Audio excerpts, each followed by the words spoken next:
अस्सलाम वालेकुम नाज़रीन, मैं हूं वसीम अली और आप देख रहे हैं Wasim Ali official YouTube channel. नाज़रीन, आज सुन्नी इत्तेहाद कौंसिल के हवाले से सुप्रीम कोर्ट के अंदर बड़ा अहम दिन था जिसको लाइव दिखाया गया। फुल कोर्ट बेंच था जिसने लाइव प्रोसीडिंग की, पूरे पाकिस्तान ने देखी और आज यूं लग रहा था कि सुन्नी इत्तेहाद कौंसिल को लेने के देने पड़ जाएंगे। मखसूस नशिस्तों का मामला है और इसके ऊपर मुझे एक मशहूर कहावत जो है वो याद आ रही है कि एक जानवर गया था अपने सींग ठीक करवाने किसी मिस्त्री के पास, जब वापस आया था तो कान भी कटवा के आ गया था। यही कुछ सुन्नी इत्तेहाद कौंसिल के साथ होने जा रहा है। क्या कुछ अपडेट्स हैं इसके ऊपर आपके साथ डिस्कस करेंगे और क्या कुछ आज सुप्रीम कोर्ट के अंदर हुआ ये भी आपको बताएंगे। और दूसरी खबर, क्या इस्टेब्लिशमेंट मजबूर हो गई है कि अब इमरान के साथ मुज़ाकरात किए जाएं और क्या मौजूदा गवर्नमेंट इमरान खान को मजीद जेल के अंदर रखने के जो है वो उसके लिए मुमकिन नहीं रहा, और अगर इमरान साहब रिहा हो जाते हैं तो फिर क्या होगा। ये तमाम जो सवालात हैं इनके जवाब आज के व्लॉग के अंदर हम तलाश करने की कोशिश करेंगे। आगे बढ़ने से पहले आपसे एक रिक्वेस्ट होगी कि ये जो YouTube का प्लेटफॉर्म है ये आप लोगों की सब्सक्राइब, लाइक एंड शेयर से ही चलता है, तो आपसे हमारी गुजारिश है कि आप भी हमारे चैनल को सब्सक्राइब भी कर लें अगर सब्सक्राइब नहीं किया, और अगर वीडियो आपको हमारी पसंद आती है तो जरूर लाइक एंड शेयर भी कीजिएगा।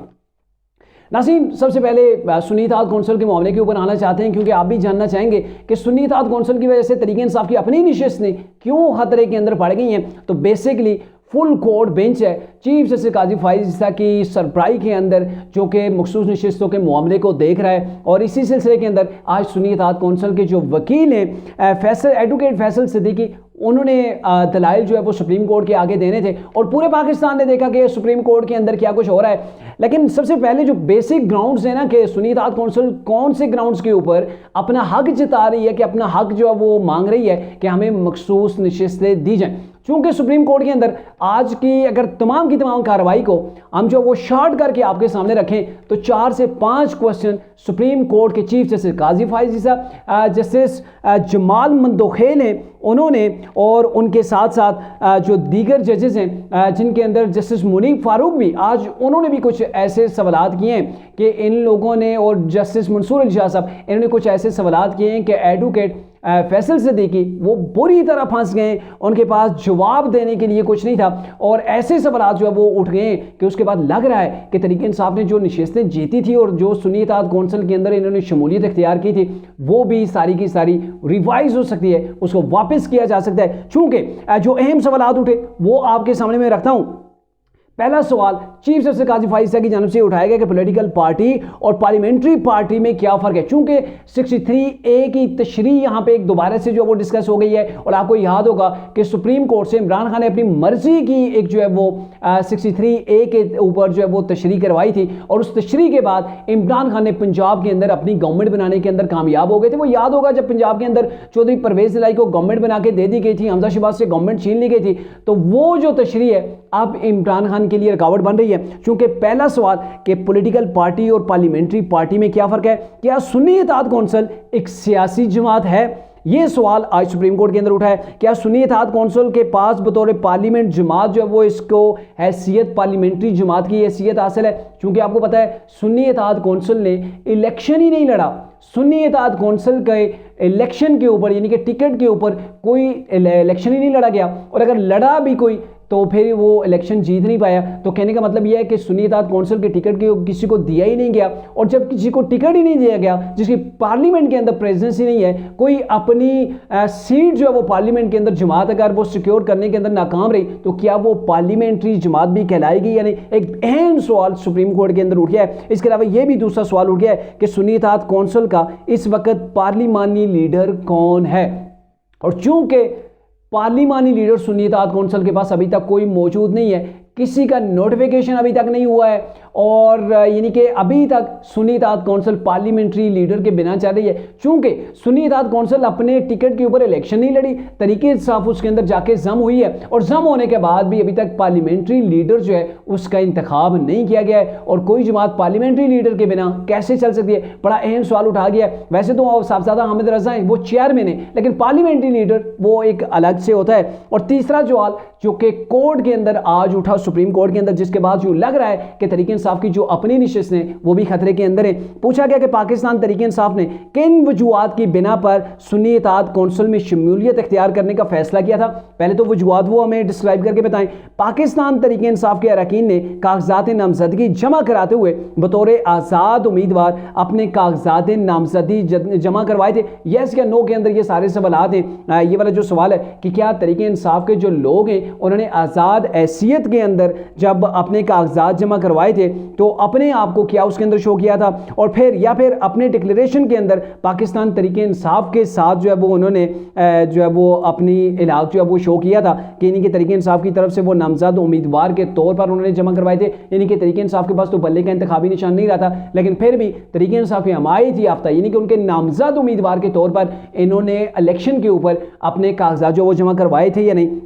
और फिर जो सवाल उठता है, अगर तहरीक इंसाफ कि जो जीते थे तहरीक इंसाफ के, चूंकि पार्लियामेंट के उस वक्त उसके पास बल्ले का इंतखाबी निशान नहीं था, तो तहरीक इंसाफ के जो आज़ाद उम्मीदवार थे वो जो इलेक्शन आज़ाद हैसियत के अंदर जीते डिक्लेरेशन के अंदर, क्या पाकिस्तान तहरीक इंसाफ के साथ उन्होंने वाबस्तगी शो की थी कि वो तहरीक इंसाफ के साथ हैं। सुन्नी इत्तेहाद कौंसिल में शामिल फिर कैसे हो सकते हैं। यानी कि बहुत से सवाल उठ गए हैं कि तहरीक इंसाफ के लोगों ने जब इलेक्शन लड़ा आज़ाद हैसियत के अंदर, वो इलेक्शन जीत गए और नामजदगी के दौरान उन्होंने अपने आप की जो वाबस्तगी थी वो तहरीक इंसाफ के साथ शो की थी, और इलेक्शन जीतने के बाद फिर वो कैसे सुन्नी इत्तेहाद कौंसिल के अंदर जम हो गए। तो ये वो उठने वाले सवाल हैं। पहले तो ये था ना कि हामिद रजा साहब ने लेटर लिखा था इलेक्शन कमीशन को कि हम चूंकि पार्टी के इंतखाबी निशान के ऊपर इलेक्शन ही नहीं लड़ रहे, और अगर हम इलेक्शन ही बतौर पार्टी नहीं लड़ रहे तो हमारा जो मखसूस नशिस्तों का मुतालबा बनता ही नहीं है, वो पहले कह चुके थे। और फिर ये है कि तहरीक इंसाफ उसके बाद इलेक्शन जीतने के बाद उस पार्टी के अंदर जो वो नाम जम हो गई,